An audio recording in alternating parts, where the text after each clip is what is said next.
Let's go to the Pac-12 here. Dennis, I want to start with you. You're looking at UCLA coming off its first winning season since 2015. Their first 3-game winning streak, by the way, since 2015 as well. Big deal there. What can we expect from Chip Kelly and crew coming up?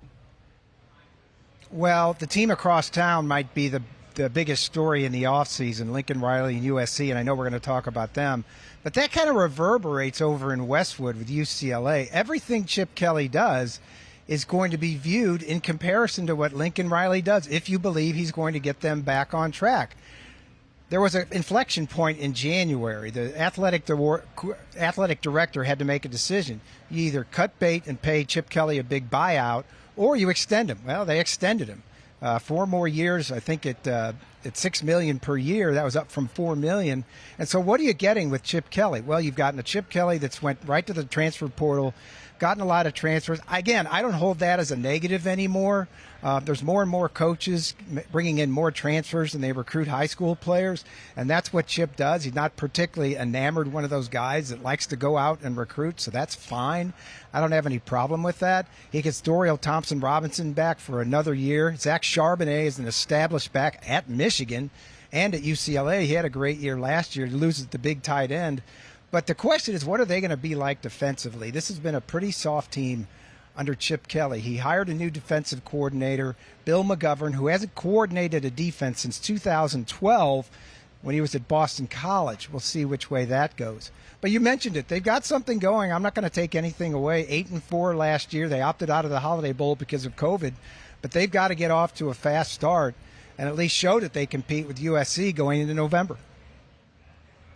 I'm excited about the big dog, Lincoln Riley. Everyone's talking about USC finally being back, and Lincoln Riley is certainly the guy that can take them there. But you get Caleb Williams, the hot commodity, the #1 player in the transfer portal. I think the expectations for Caleb Williams, both on the field and as a representative of certain companies here and there, is going to be huge. But I think the biggest thing is that the skill players, not just through the transfer portal, but also who was already on that campus, are there for that offense of Lincoln Riley. They get Travis Dye out of Oregon. Their top 4 wide receivers could be transfers. The offensive line is established. So I think from an offensive standpoint, Lincoln Riley has the pieces at USC to get them back in contention and potentially in contention for a college football playoff in relatively short order. But that's a lot of pressure on Lincoln Riley. I can't wait to see what happens at USC. They've been begging and begging and begging something to hit and something to click